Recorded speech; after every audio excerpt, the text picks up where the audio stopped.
And a good teacher knows just when the student is ready. And he gives you that. You can't quite get there yourself, and you go to the next step, right? And what did I start to do at that point? I started to internalize the precepts. Holding the precepts because I saw them differently. And if our topic is 50 years of the Dharma in the West, Master Hua's audience were hippies. We came out of the 50s and 60s and 70s, and it was a time of great rebellion. The Wayfarers were rebelling against tradition, with their music and with their young people standing up. IBAM, strong, it's good, right? We were rebelling against the Vietnam War. We were rebelling against civil rights and the abuses of racism in America. Women were beginning to stand up. It was that time. That was the 60s and 70s. So, how different that time was. And as Master Hua was teaching us, he was dealing with people who misunderstood freedom. Right? That rebellion can go too far. The idea that don't fence me in, give me a rule, I will break it. That was kind of my credo. How are you going to teach people like this about the precepts? Well, it took a while. What I understand now, this is, I think, the result of patiently, and I have to tell you, what did Master Hua say about the West? He said it in Chinese, but he said, 要叫一个公鸡生鸡蛋，虽然难，也不算难，教化西方人才难。你虽然要叫太阳在7天出来了，虽然难，也不难，教化西方人才难。He said, if you want to teach a rooster to lay eggs, that's hard to do, but you can still do it. Teaching Westerners is hard, he said.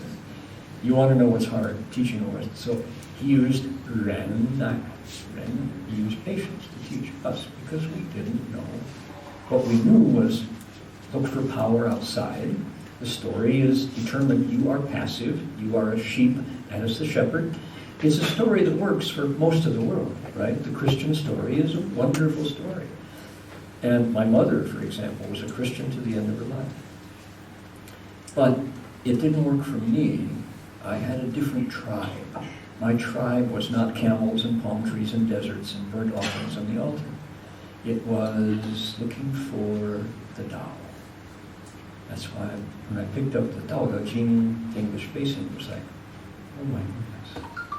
But I still hadn't translated the Buddha into a story that I could appreciate.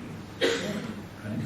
So here's how I understand the precepts. And this was when I started to actually take steps towards absorbing, integrating, taking charge of and responsibility for the Dharma. Excuse me, I want to cough into the microphone.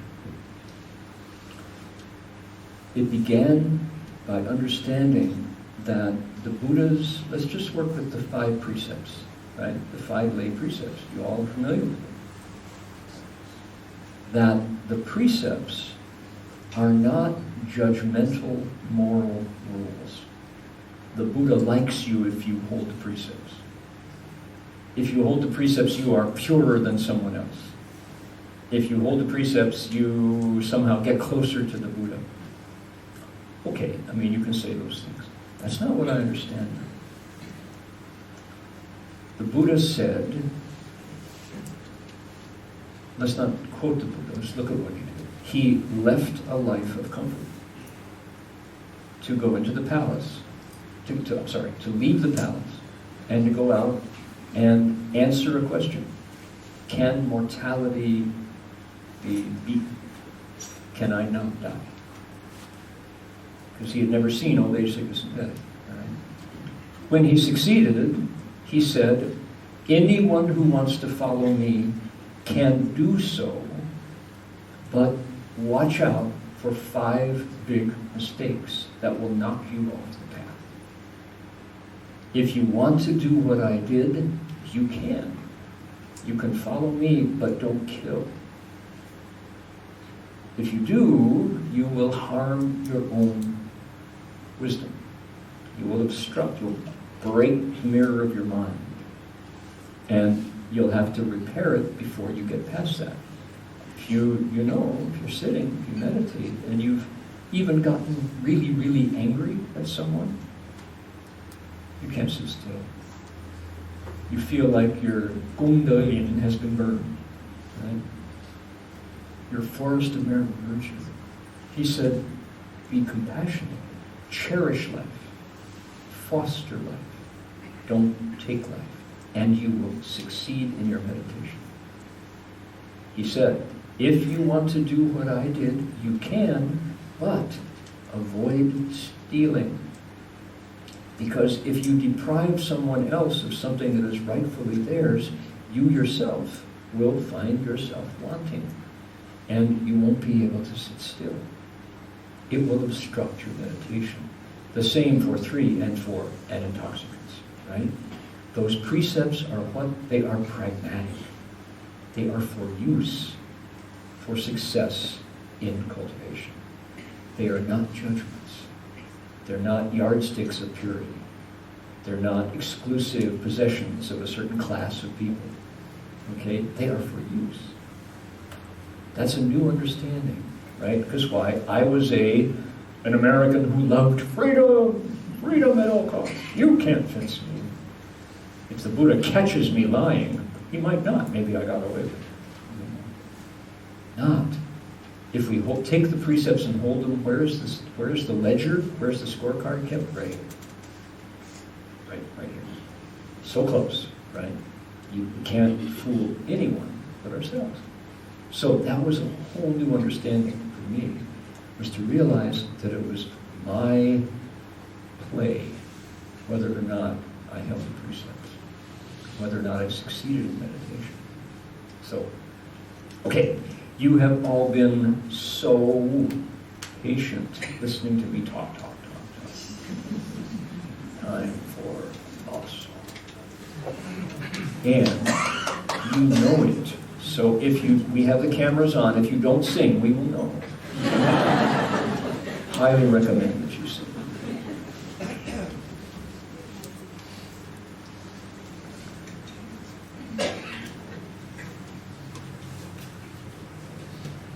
A lovely veteran. It's been well played. Shows its age, dignity. We've tuned it up.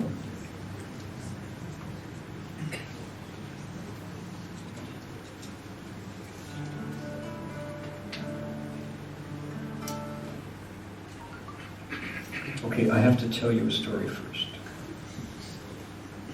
Why is a monk playing a guitar? What in the world? We just know those Mahayana people. Okay, right, if we can slide it back so it's a little sturdier. I want to be right there. Got it? Give it, crank it hard. There you go. That's good. Okay, good, thank you. So, one of the topics is that we can talk about that's enjoyable is Master Hua's expedient means. What kind of fangbian did he use to teach Americans? My mother was sure that he was putting LSD in my teacup. Why else would I be bowing under the highway? So, people think of Master Hsuan Hua and they think, oh, Shen Tong. Not a bit. Well, I can't say that either. But he used Dao, kindness, virtue. He said, in this culture, in this country, we do not talk about psychic powers. We talk about virtue. Truly so. So I wanted to leave home. It was 1974. I had already taken refuge. And I was going to move into the monastery. I was a UC Berkeley grad student, and I determined I was going to leave home. So I had 3 possessions left. I had a Nikkermat camera that I had bought in Japan. I had a 1966 Volvo. That was the best year for Volvos, the gray sedan. And I had a guild guitar, a D40, that was my identity. It was also how I earned my living, by singing folk music. I was a folk singer, folky. Peter, Paul and Mary, Bob Dylan, Judy Collins, Joan Baez. And so I figured I had to get rid of all my possessions. So the hardest one to part with was the guitar. So I thought, I've got to get rid of this guitar. So I put a want ad in the San Francisco Chronicle. How many of you remember want ads? What's a want ad? You go to the newspaper, they charge you by the word, right? Remember, they typeset it. Come on, you're all too young. What do we do now? Craigslist, right? We tap it out. Taobao, you know. A want ad. I said, for sale, guild guitar, $300. It was worth $600. So the morning that the ad was going to come out in the San Francisco Chronicle, I was waiting downstairs. Ring. Hello, Old Mountain Monastery. Shifu? He's over from what are you doing? I said, Shifu, I'm selling my guitar. Stupid. Shifu? Stupid. Shifu?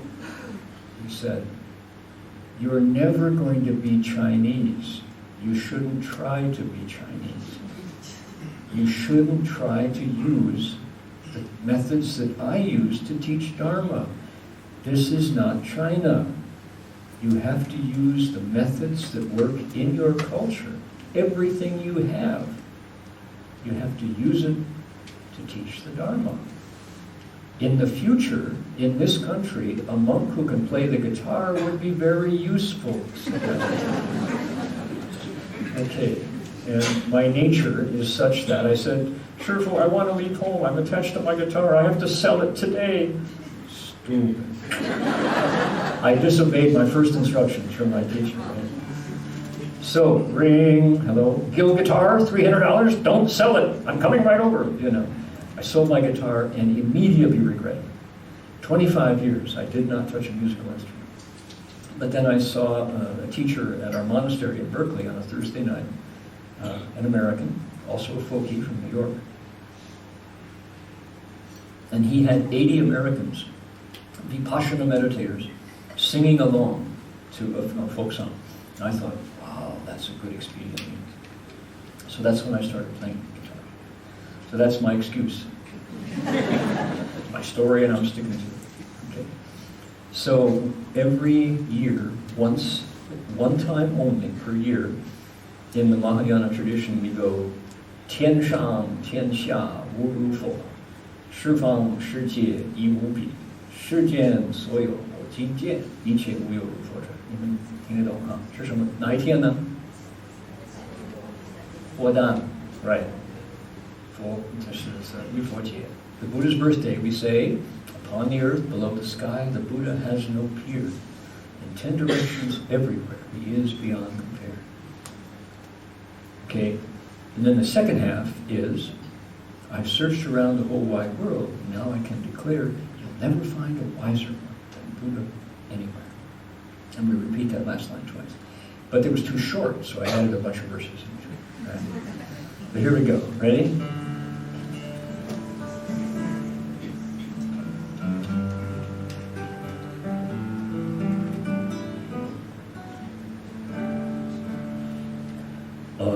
Upon the earth below the sky, the Buddha has no peer. Sounds good.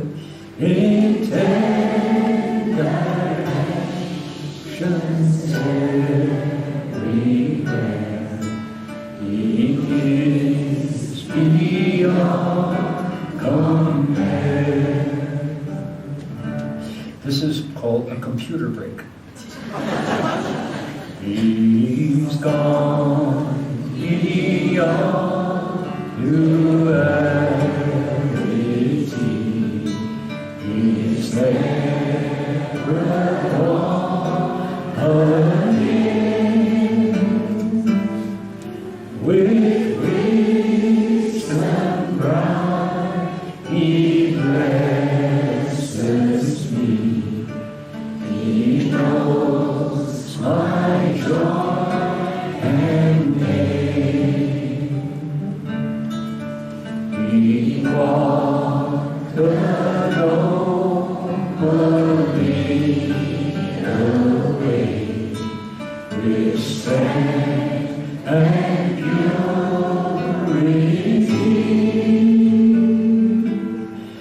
In dark of night and light of day, His kindness touches me. He's not divine, but He's away. He's neither come nor gone. I find in His blade of grass. He is the wisdom sun. Okay, here's a guitar break.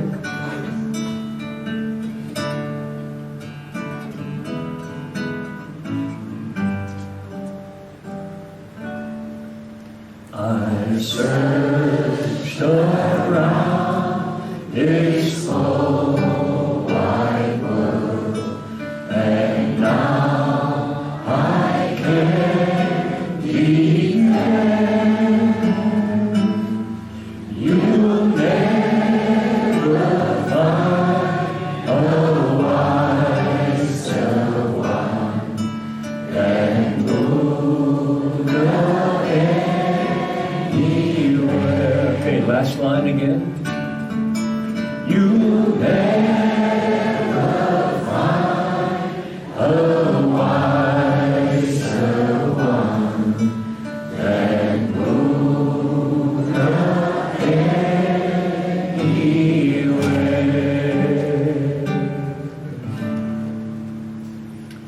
That sounds great. Wow. Should we all move together next semester? What do you think? We can have a Buddhist Gem Fellowship Dharma choir. You probably already have one. I'm late catching up. All right, thank you. That was very nice. It sounded great. Now, we're going to come back later for another one. Okay. I wanted to show you a little bit about the history here. Let's look at which one we want. This let's see here.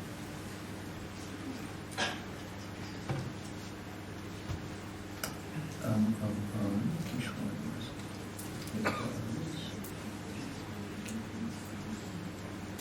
it? Let's see, not that one.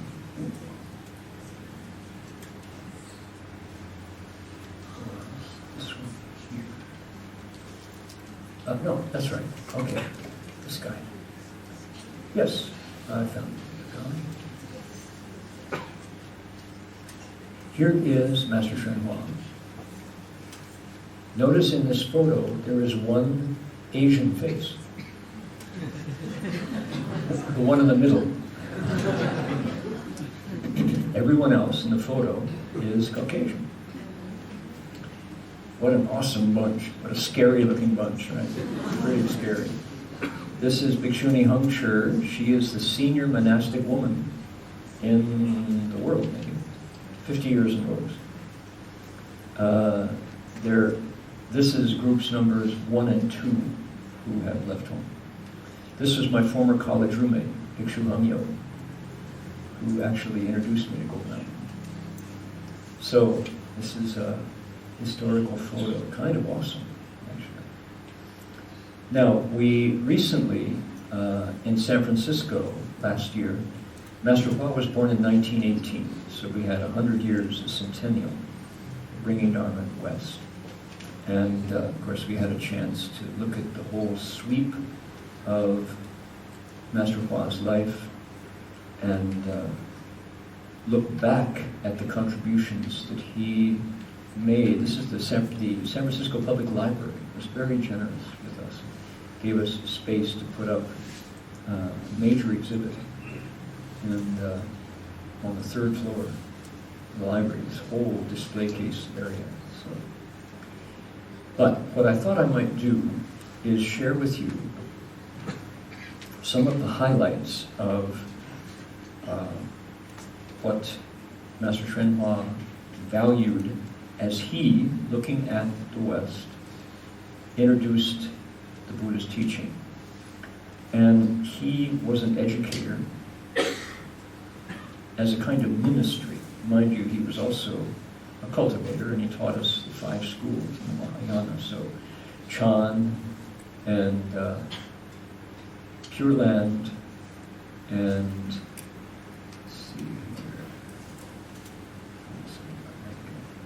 and also the Vinaya school, the teaching school. I mentioned how much he lectured. And then the secret school of mantras. Sangha Laity Training Program is our seminary. When we have a graduate of our Sangha Laity Training Program right here in the Gray Robes, this is Shramanera Chinliang, who left home at the advanced age of 71. Works harder than me. I'm 70. So this is the actual training for monastics, which is part of, so that the Sangha is evergreen and fresh. Notice, if you will, Pali monks, that is to say, Thai monks from the forest tradition, Ajahn Chah, Janglalas lineage. Master Hua insisted whenever we ordain, that we ordain with the 3 masters and 7 certifiers, Theravada and Mahayana together. 15 times we have done so. Always there are monks from Sri Lankan tradition, Thai tradition, Vietnamese, Chinese, American now tradition. The Buddhist Text Translation Society is the publishing wing of DRBA, Dharma Buddhist Association. And let me take you out to the web and go to Buddhist Texts, 2 T's, BuddhistTexts.org, and you will find our website, if anybody's curious. We have translations from Chinese, translations from Pali, from Sanskrit, and many different kinds of publications. Cookbooks. You all know that on Amazon.com, the number one best-selling category of books is cookbooks. A lot of Chinese readers, I think. That's right. This, by the way, is my letters that I wrote to Master Hsuan Hua during the pilgrimage, along with my colleague, Professor Verhoeven, Marty. Highway Dharma letters. 2 Buddhist pilgrims write to their teacher. And this has gone into a number of college classrooms. You can get it on your Kindle for $10. That's me. Okay, so Buddhist Text Translation Society. That's to say that's one of Master Hua's legacies. All of those sutras that he explained every single night without fail, we happily recorded and bit by bit translated. And now, interestingly enough, we are retranslating our prior translations. We were just in Singapore at the Jishulin, and we had a workshop on translation. And I was explaining to them Chinglish, which is what? It's English words pasted on top of Chinese syntax. And you get a very interesting hybrid language. People go, I guess the Buddha didn't really speak English, did he? And that's our failing, you know. And so now, translations that were published in the 80s, we are retranslating, going over them again, smoothing it out, realizing why. If you only know a certain amount of Buddha Dharma, if you only know a certain amount of Chinese, you try your best, you do what you can. And after absorbing it for 30 years and learning more and more Chinese, now we're all. So it is a long, steady process. As I mentioned, Master Hua was a lifelong educator. He started his first free school in Manchuria at age 16 and did all the teaching himself because he was a farm kid, couldn't afford a tutor. And this was in the last early years of the Mingguo, of the Republic period. So he made it important that education be available to deserving students. And it is not Buddhist education. It's Buddhist-inspired education. But Dharma Buddhist University is happily, fully accredited by the Western Association of Schools and Colleges, WASC. It is the accrediting board. This is our second year of staff retreats.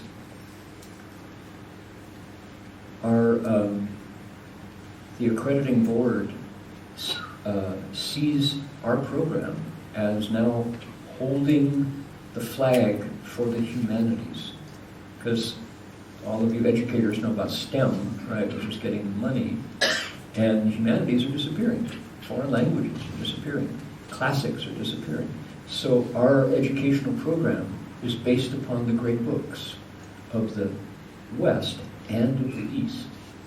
And our program, students study with a cohort. You enter and you study with the same group of people, every subject, through your 4 years of undergraduate or 2 years of graduate education.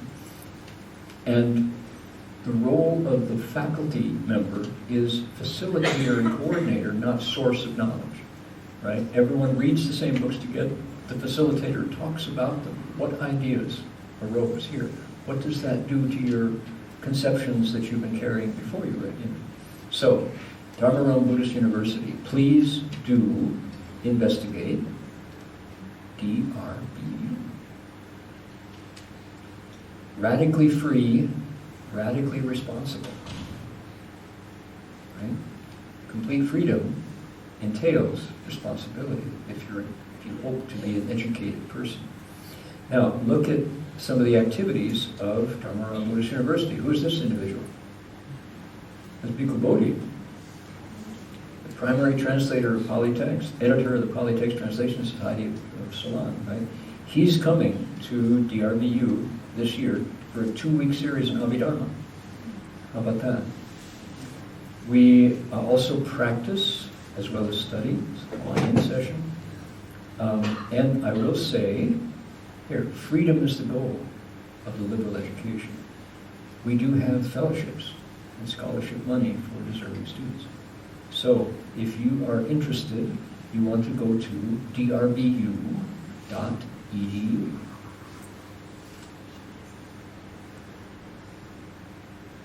drbu.edu. This is a shameless plug, isn't it? Dharma Realm Buddhist University. Buddhist Texts. BuddhistTexts.org.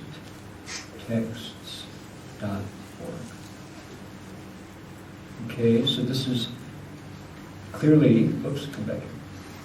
Education was one of Master Hua's ministries, one of his legacies.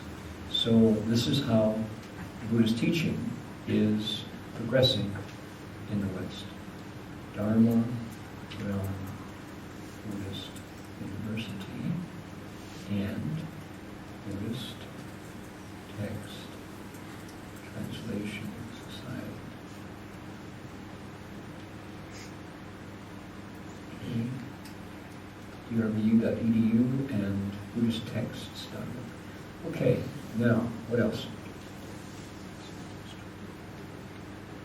We're actually kind of proud of this website. It's got a lot of stuff. One of our students' graduation, his commencement speech, why bother meditating, from a professor. Alumni highlights. So, yeah. Okay, what else here?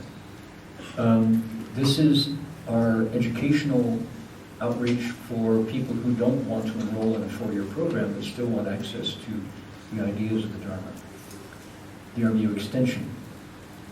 Here's Bhikkhu Bodhi talking to the lifelong learning, the elders.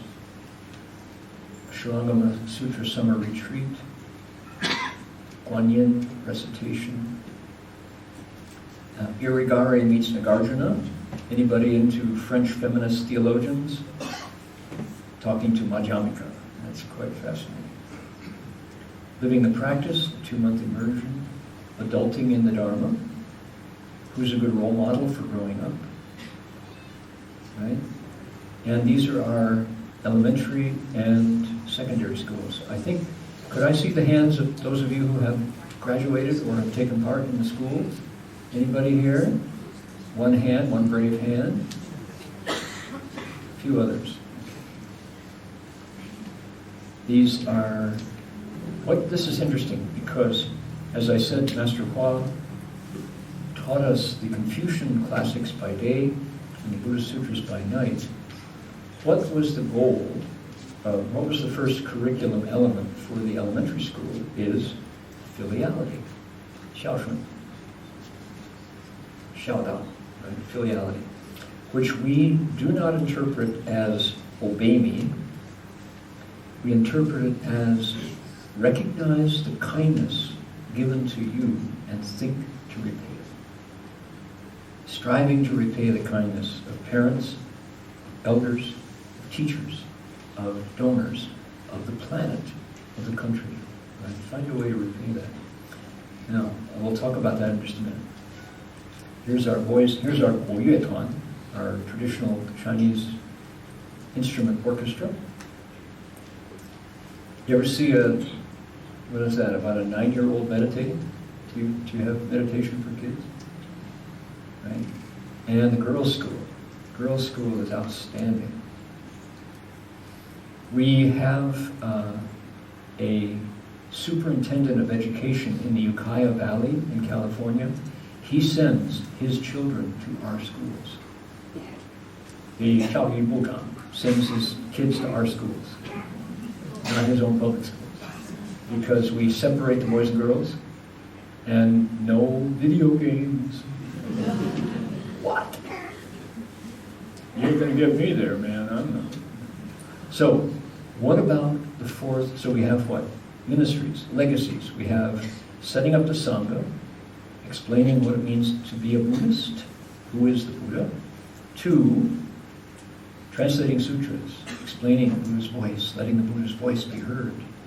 3, education, starting with filiality, connecting to our roots as humans. And then 4 is interfaith. Now let me say a word about who is the Buddha. This is how Master Hua explained the Buddha, starting with the schools. He said, 学佛做人，人道尽，佛道生. He said, we learn about the Buddha, but we practice being people. When we can become perfected human beings to the ultimate point, just that is Buddha. Who is the Buddha? He's a perfected human being. In our tradition, we translate the Buddha as one, Bei, someone who is perfected in all the possible virtues, which means his nature has been unconquered. All of the attachments, all of the ignorance, all of the emotions, all of the wrong views, all of the afflictions, klesha, have been scraped away so those virtues shine. It's a human who has been perfected. Now, it's interesting that Americans go for this. because it's very democratic, it's very impartial, it's very fair, and the authority is in me, right? I do it myself. If you think of it this way, what do we have in our society already that resembles this description of the Buddha? They say, 师父临经满，其行在个, right? The teacher brings you to the door, but you yourself have to go through. Who do we have in our society who's like that? A coach. Think about it, right? It's a very American description of the Buddha, right? A coach. What does the coach do? The coach says, okay, team, just like we did it in practice, we got to get up there. We're going to go. Just use those plays that I taught you and, try your best. Oh, okay, that's all right. We'll pick him up. He'll be all right. Come on back here. Come on here, take a drink. Okay, get back out there and go, all right? Oh, you scored. Wonderful. Good for you. Excellent. Right? He doesn't carry the ball. He teaches you how and encourages you to go and do it. That's interesting, isn't it? That the Buddha is there helping us become the best possible person that we can be through cultivating our virtue. He's called a coach. So now, that's a very different approach. What I think that is, that's a story for our digital generation that people can approach. If we push Lord Buddha on Westerners, you don't want him. If we interpret the Buddha as a coach, someone who is there helping you understand how to get through your problems, an empty space Buddha who is there helping you understand your life, they'll go, that's interesting, I might try that. So, different story for a different generation. You can explain the old story, but if people don't pick it up, it's not their story. Right? So, interesting. Now, what am I telling you? Buddhism in the West. In the last 50 years. But the West is not a place. The West is a state of mind. Once these things become universal, there is no north, south, east, west. Right? Okay. Why did Master Hua teach us filiality as much as he taught us prajna? Every Thursday night at the Berkeley Buddhist Monastery, I already mentioned, we have these 80 Westerners who come in to do vipassana. Right? They're part of Spirit Rock, which is Jack Kornfield. Have you seen his books? He was a monk in Ajahn Chah's tradition, returned to lay life, took all of the devotion out of vipassana sitting, but kept the meditation and the psychology. Very, very successful. So his group in the East Bay is now called the East Bay Insight Meditation Center. They come every Thursday night. The teacher in the East Bay is called James Barrett, and James had to go away on retreat for 2 weeks. He asked me to teach. He asked me to fill in. This is an American story. Happy to share it with you tonight. First night, my 2 nights, I say, okay, I got some homework for you. I like homework. I want you, after class, to go back to your house, your neighborhood, your circle, and find a significant elder. Not a significant other, you have those. Find a significant elder, an old person, could be your parents, could be your grandparents, could be somebody else's parents who are lonely, or some grandparents, could be somebody in your condominium down the street, and spend some time with them. Not once is easy, do it twice. And here's what I suggest. Go to them and say, I've been meditating now, and I realize that I'm aging, and you're further down the road than I am. You have so much wisdom, so much experience. Could you tell me a little bit about how things look from where you are now? Start there. And if that old person does not say, oh, come in, I've got cookies here, I would love to tell you. If they don't say that, they are very lonely elders. So just try it.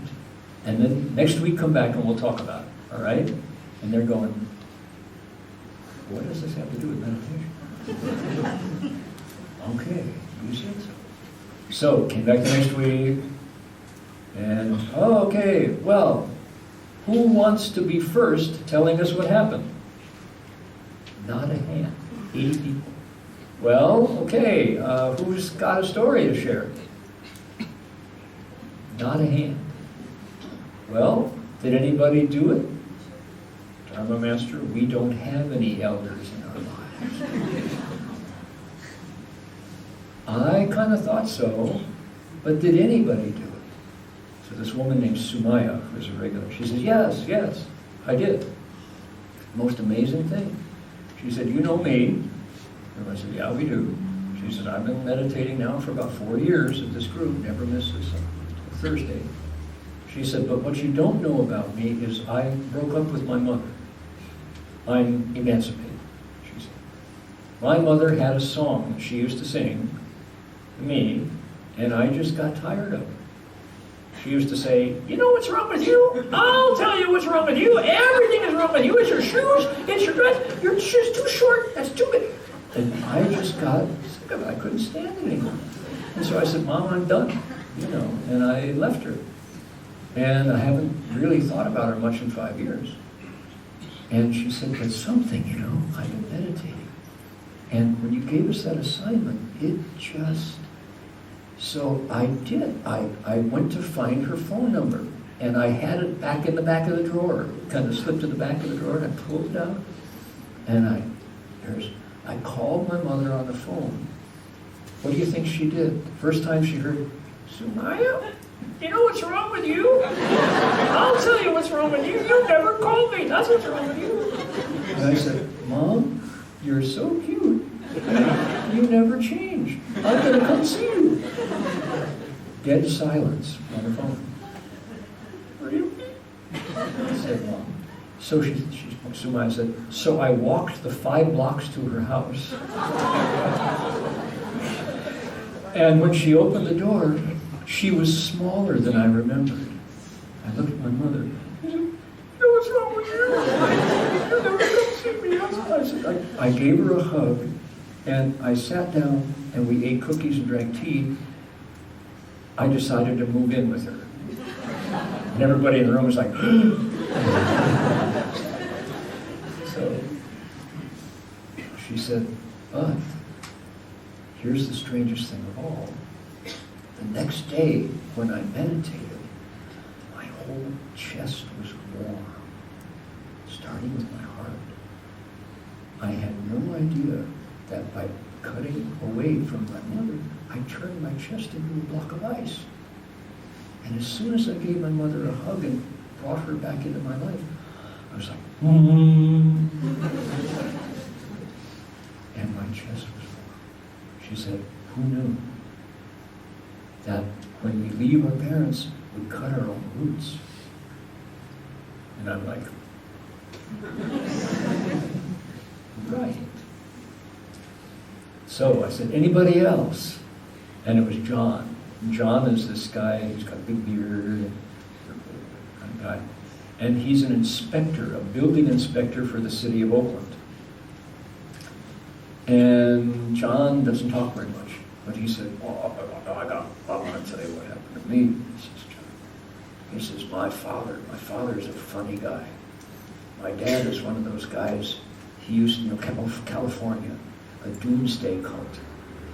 He actually believed in one of those preachers who said the world is going to end, and they had the date, and they had the time, and he really believed it. And he gathered with a group of people on the beach and waited because the sun was not going to rise that day, right? And they were going to follow. And he says, guess what? The sun rose just as usual. My father was crushed. He was crushed. He completely believed in that. And he didn't know what to do. And so he moved down to Bakersfield, down to the edge of the desert, and he just sat in a dark room, kind of watched outside the window. We knew about it, but he didn't want to talk to him. So we say, so you, Dharma Master, you gave us this assignment. And he said, I knew the time had come.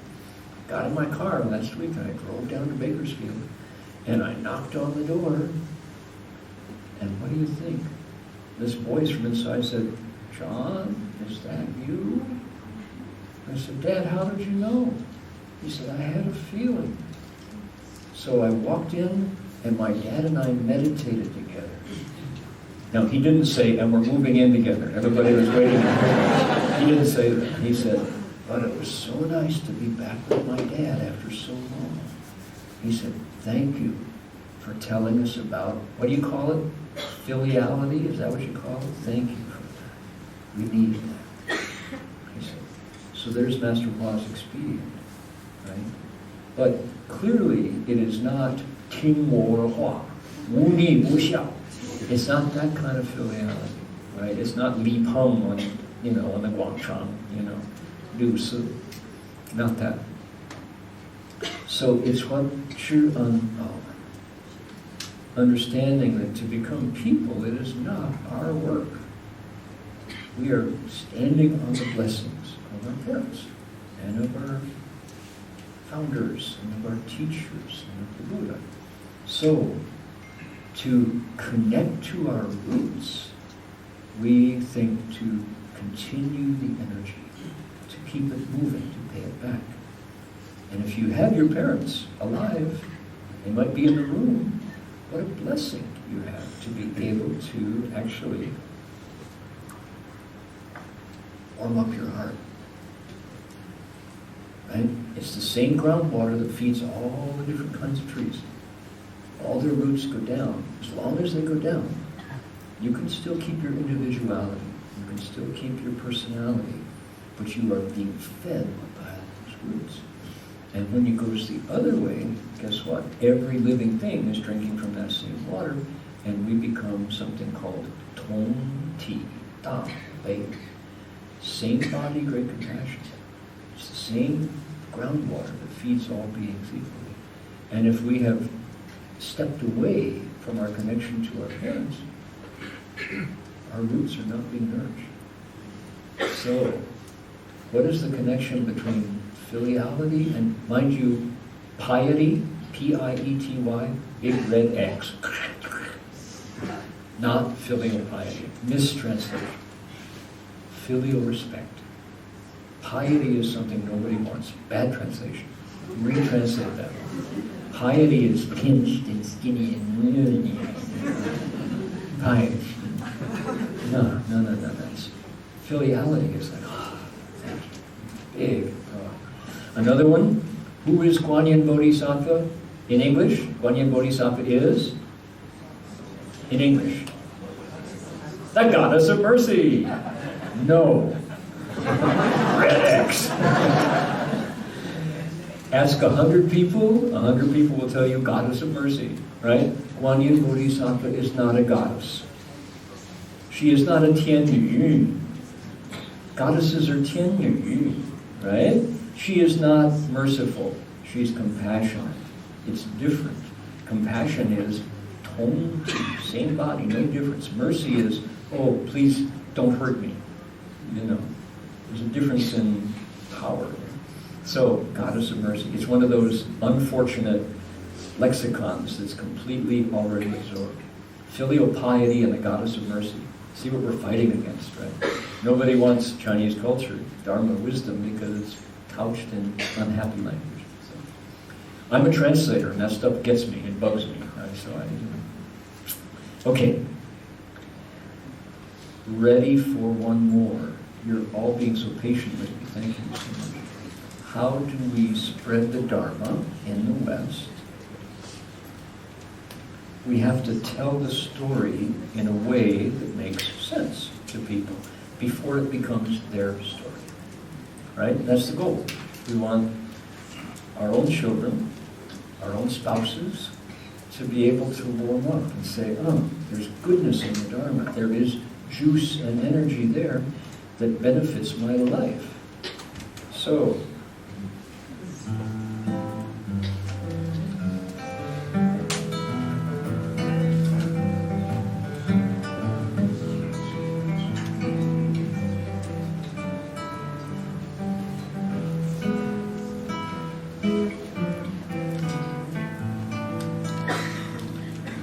story of the prince. What was Prince's wife's name? What was your first clue? Oh, there it is. Yeah, correct. Yashodhara. She was a princess. She really was. And like her husband, the prince, she had been lied to. She had been told that everything was young and eternally green. May you be forever young, says Bob Dylan. Right? So, it was not true. It was a deception. It was an illusion so that she wouldn't catch on to impermanence. Well, the prince did early. Went out, with his charioteer, you know the story. That's our founding story. It's a really good one, you know, because suddenly he saw old age, sickness, death, and then the fourth messenger, a monk, looking like Qin He or like Fa Guang Fa Shi, like Qin Qiu Shi, even like Qin Liang. People look at him and think, wow, I could do that too. 71, can I leave home? And the wise are saying, take him, take him.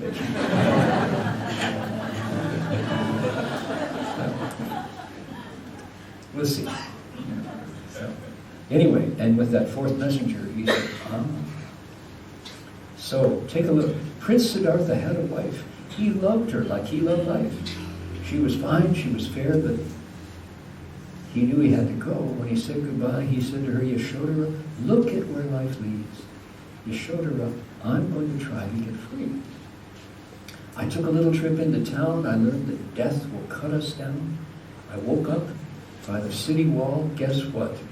Freedom to die? That's no freedom at all. How is that free? Yashodhara, look at where life leads. Yashodhara, I'm going to try to get free. Then he says to his wife, the princess, she's sleeping, and she's pregnant. She doesn't know he's about to go. Like you, I never heard an old man sigh. I never knew that people died. I never heard a sick man moan, but today I learned this body isn't my home. Now, power line coming up. Songwriters will appreciate this line. Yashodhara, death is haunting me. Yashodhara, love won't set us free.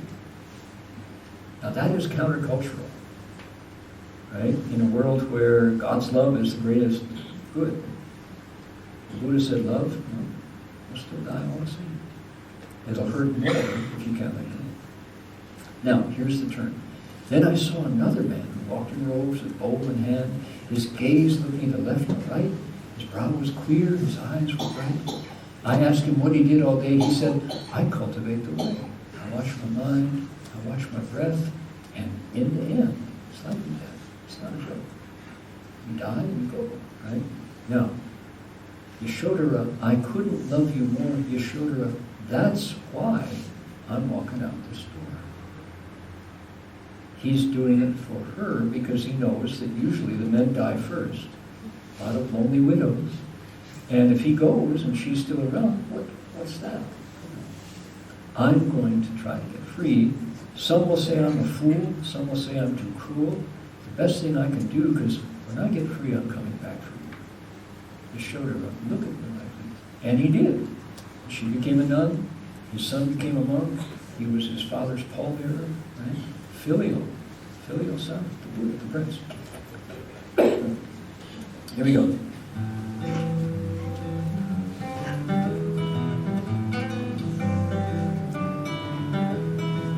Prince Siddhartha had a wife. He loved her like he loved life. She was fine and she was fair, and when he said goodbye, he said to her, Yashodhara, look at where life leads. Yashodhara, I'm gonna try to get free. I took a little trip into town. I learned that death will cut us down. I woke up by the city wall. Freedom to die is no freedom at all. Yeshua, look at where life leads. Yeshua, I'm going to try to get free. Like you, I never heard an old man sigh. I never knew that people die. I never heard a sick man moan. Today I learned this body ain't my home. Yeshua, death is haunting me. Yeshua, love won't set us free. Highly controversial line there. Then I saw another man who walked in robes with bowl in hand. His gaze looked neither left nor right. His brow was clear, his eyes were bright. I asked him what he did all day. He said, I cultivate the way. I watch my mind, I watch my breath, and in the end it's life and death. Yeshua, I couldn't love you more. Yeshua, that's why I'm walking out this door.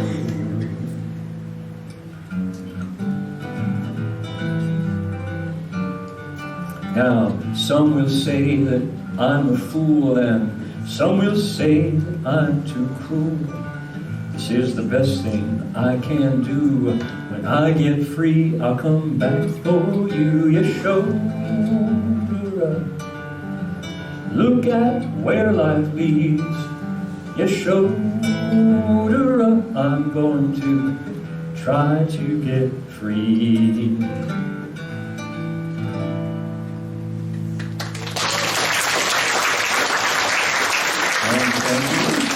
Just throw money, that's all right.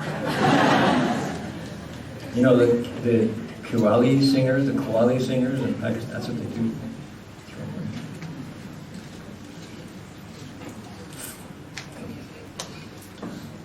Actually, don't go too far away, I got you. So, one thing that I wanted to share about setting down the baggage of the past in a new land. We can do it in America because there wasn't anything to begin with. It's harder in a place where Buddhism has been for thousands of years. It's very hard.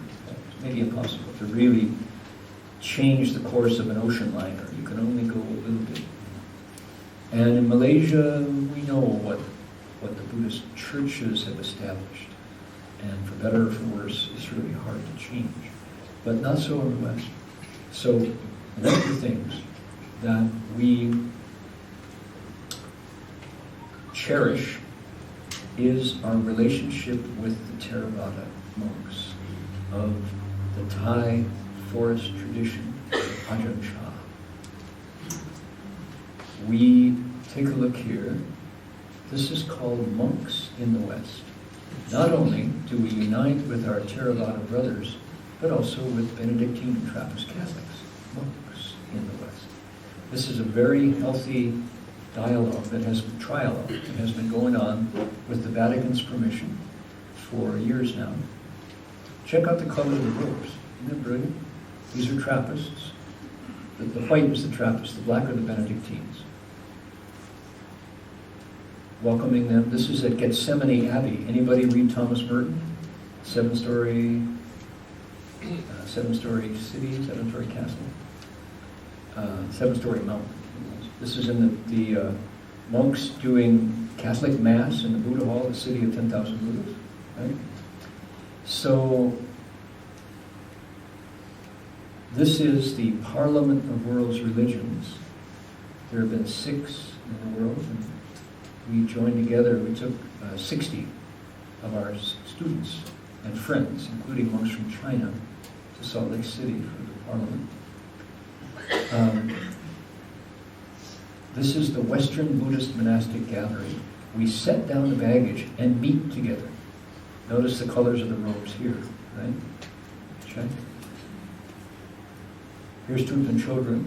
She was here not long ago. Sravasti Abbey. And the good news here, African American monks,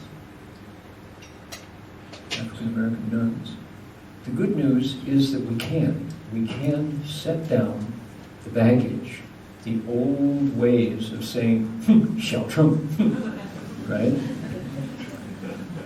And just say, we're starting fresh. That's not the Buddha's intent, that we should be at each other's throats or insult each other or do anything other than put our palms together and celebrate the Dharma.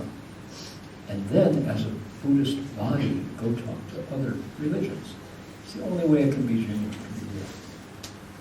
So, people know that California, like Australia is much worse. California has been plagued by wildfires. It's been very dry. We've had 3 years of drought.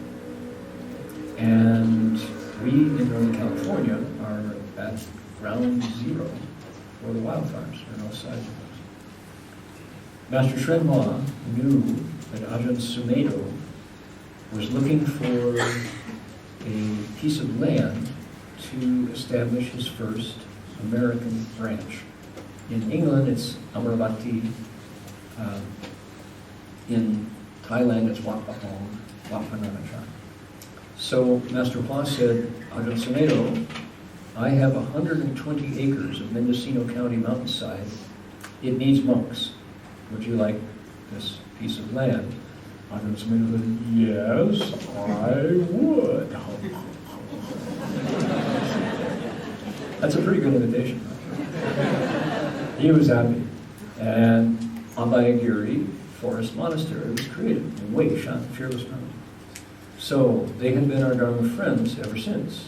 And we visit them, they visit us regularly. So we ordained our monks together. So 2 years ago, now it was 2017, the monks woke up in the morning to the sound of klaxon horns. To get to their monastery, Abhayagiri, you have to go way, way out. The road becomes 2 lanes, then 1 lane, and then there's the monastery, way out. But all the neighbors in the mountains, this is called Redwood Valley, is the closest little town. They notify each other that something's going on with air horns, you know. Those air horns. And so they heard the air horns going off, came out of their kutis on the mountainside, and the sky was red. There was a major forest fire coming. It took the town of Santa Rosa, if you remember, 2 years ago. And so 22 people in the monastery, and they had 7 vehicles. 2 of them were Priuses, very low. They're not country cars. And the neighbors had come up and had run the klaxon horns to say, do not try to go out West Road. The fire has dropped trees and power lines. It's impassable. You can't get through it. Go the other way. Well, the other way is this 2-lane rutted road that goes over creeks, 7 creek crossings, and they have to go past the neighbors. Who is the neighbor? The neighbor is Mount Tabor, Ukrainian Catholic monastics. Right next door to Abhayagiri is a Catholic monastery. Father Damien is their teacher. He's a wonderful monk. And they're Dharma friends, right? And they study with each other, and we're all in a neighborhood of monastics. So they have to get out, and 2 of their cars won't go because they have to go over the rutted road.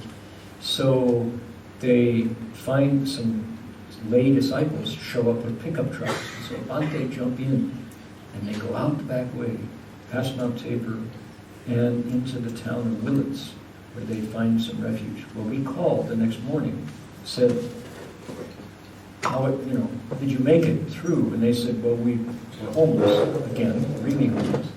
And they had just built this brand new multi-purpose hall that cost millions, and they didn't know. So we said, come to live at City of 10,000 Buddhas. So 22 monastics came to City of 10,000 Buddhas, 2 lay people with them. They stayed for a week. And the 2 communities just blend like milk and water. And every day, the fire marshal has a meeting in the town of Ukiah and says, can't go back in, can't go back in. The fire's progressed here, blah, blah, blah, blah. So after a week, and we used their satellites that show heat sensing, right? And Abhayagiri was this little green dot surrounded by red. And we're going, and so fire marshal says, okay, you can go back.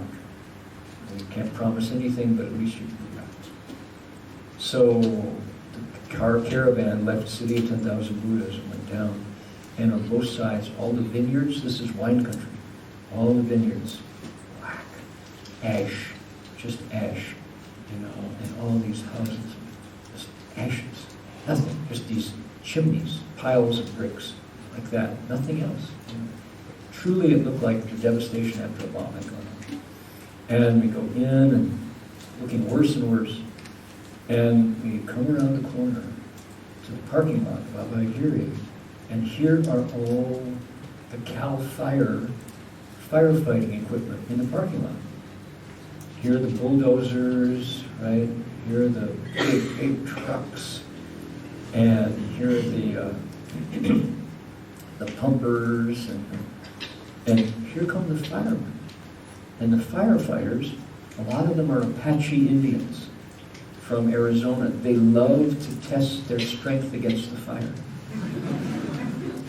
And they go, oh, is this your place? You live here? Man, we wanted to meet you. We never seen anything like this. All these years, we have never seen a forest reject the fire. We couldn't believe it. The fire went right up to the edge of your property and stopped. Who are you guys? Whatever you're doing, keep doing it, they said. Right? And the monks were like, they were lining up.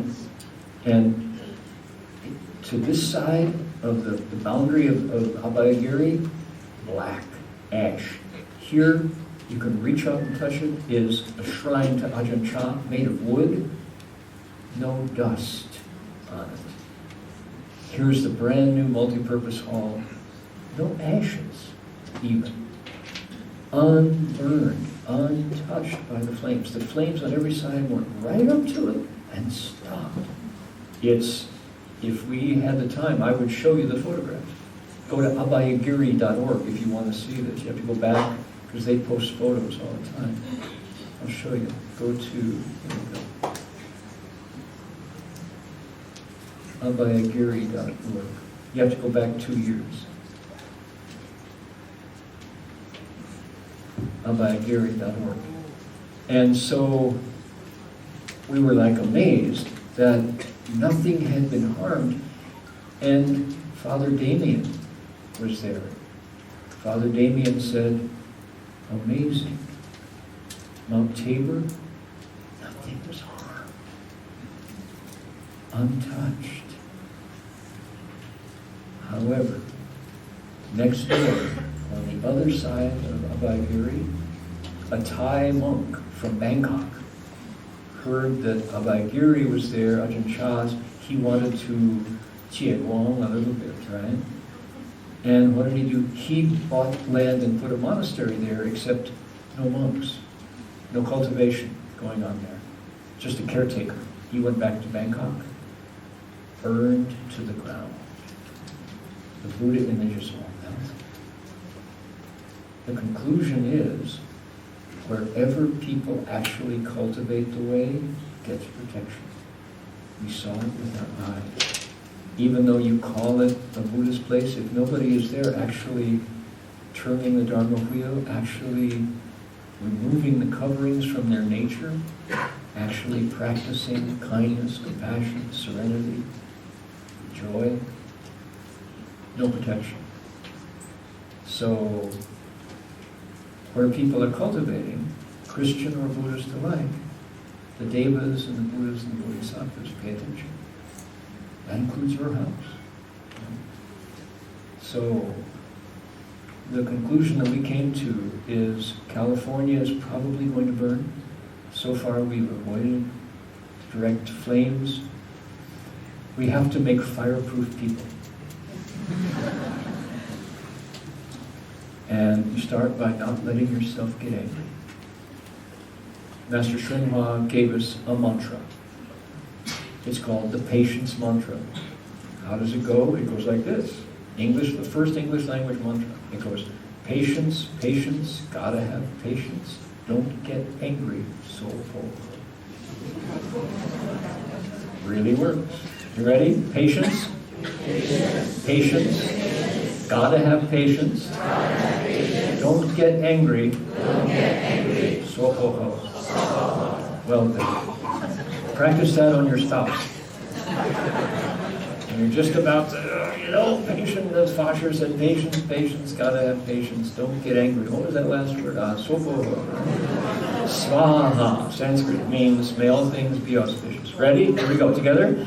Patience, patience, gotta have patience, don't get angry, so ho ho. It really works. Just say it until the fire goes away. Great. Alrighty. So we've heard a little bit about Master Hua in the West. We heard about 50 years of the Dharma being stories. Every religion is a story. In our tradition, we have the Pure Land. The Pure Land, the Buddha sat down and said, hey, you don't know about this. There was a monk who made a Pure Land. Recite his name, you can go, totally a story. Right? The question is it your story?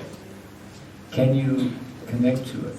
I think different generations need different stories. So, how is Buddhist Gem Fellowship doing in communicating our story to young people? Maybe they need a new story. A new casting of the same principles. Kindness, compassion, serenity, joy, right? How do we do that? How do we get them to look at wisdom? Where is the teaching? It's here. Where is the power? It's here, not out there. Theistic religions put the power outside us. Maybe in these images. No. Look within. Buddhism's unique quality is the direction where we look for the power. We look within. And the Buddha, interestingly enough, although it sounds almost sacrilegious, the Buddha becomes something like a coach, encouraging us, teaching us how to take the ball down the field. We have to do it. He's there showing us how, encouraging us how, saying, do it the way I did, follow the precepts, because they will get you there without obstruction. They are pragmatic, they are for use. Right? They're not a judgment on you. You're pure, right? Oh, Siri is talking to me. So, I wonder what word precepts? Here we go. Precepts, Siri? I am following the precepts, thank you. I am a good iPad. So, that's kind of how we're teaching the Dharma. Master Hua gave us rules for the Sangha. What does it mean to be a monk? Defining the Buddha for a new generation. He taught us translation. He said, let the Buddha's voice be heard. Commentaries are great, but they don't replace the Buddha's voice. Our wisdom is enough. It is not the case that if you translate a word wrong, you will fall into the hells. That is not the case. No matter他们说，哎呀，翻译错了一句会下地狱，你知道吗？ Right? If you see the Buddha, he's going, I caught another one, yeah! No, that rule was made by people who don't want to translate sutras. So, no, it's not, there's no risk in translating sutras. Okay. So, he also gave us education, Dharma Buddhist University, and he taught us interfaith, to integrate in the world. We can let that baggage go. Why do we have to honor the old stupid ways of religion, right? If they obstruct us. Okay, we have time for one more song, which is a dedication of merit, which is actually, in Chinese it was Ren Yi Ci Gong De, that one, right? But we have done it in English now. And notice, and this is co-written. Lorena McKenna is a marvelous Canadian Celtic songwriter, singer-songwriter. She's pretty much aged now, but we used her song, which is it was written for St. John of the Cross, the Dark Night of the Soul, San Juan de la Cruz. And I borrowed her melody. She was kind enough to allow us to do that. And the deal is that we have to make a wish. This is interactive. And the dedication, what do we have in Pali? May the goodness that arises from my practice and from this act of sharing, may all desires and attachments quickly cease. You know, this is the Pali transverse merit. In Mahayana we have a saying. Samantabhadra says, Jia Weisha, right? Universally transferred everywhere. So make a wish. Tonight, being together at the Buddhist Gem Fellowship, what a joy. All this goodness I want to share with living beings. Who? Start with your mom. Start with your relatives. Or start with your enemies, people who you're not liking so much this week, right? And dedicate merit to them. Here's the second half. There we go. And send it, you say, dedicate it to with the wish that. That's the full transference of merit. And because, think about this, where does my mind begin and yours need it? Where does my mind stop and yours begin? They don't. There are no fences in space between our minds. They mesh, just like light and light. So use that connection and dedicate merit. Send it out widely with the wish, right? Beyond Malaysia. Send it out to Washington, D.C. Lord knows we need it. Right? Buddha knows we need it. But we're out of time. It's 10 o'clock. I don't want to go too late. So, send out your dedication off the planet. I've heard the star Betelgeuse might be exploding soon. So send it out. Here we go. Let's make that wish. Okay? Here we go. Those of you who know, sing loudly.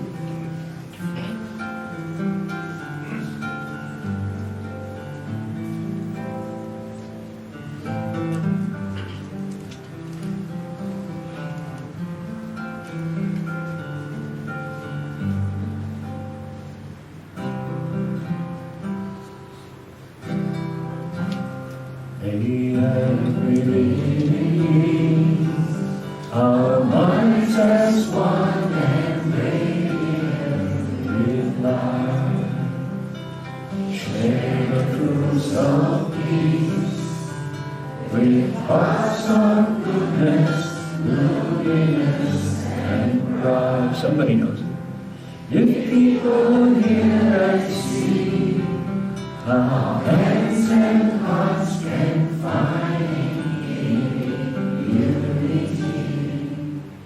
may our minds awake to great compassion, wisdom, and to love. May kindness find reward, may all who sorrow leave their grief and pain. May this boundless light dispel the darkness of their endless night.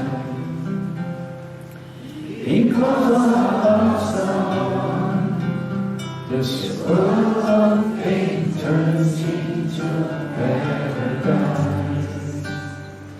May all become compassionate and wise. May all become compassionate and wise.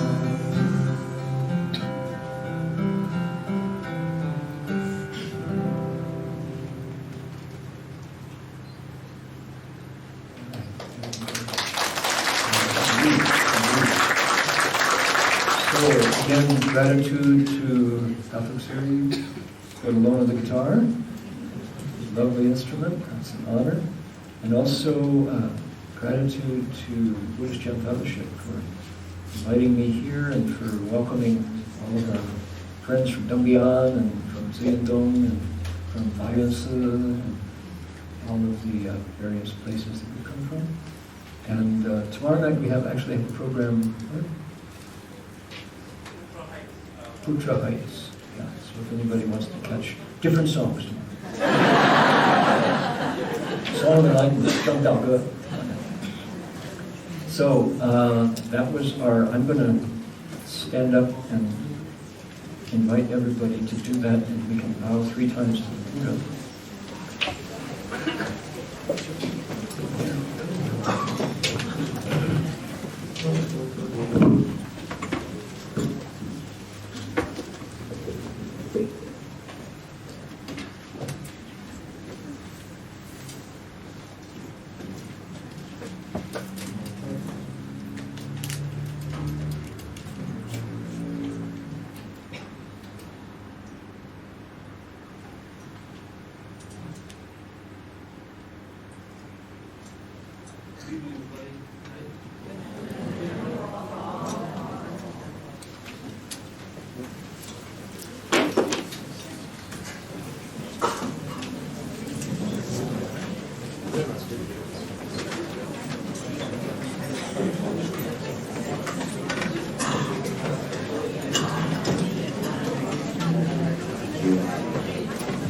Yeah, brothers and sisters in Dhamma, before you leave, can you kindly stack up the chairs so you can put it inside the storeroom?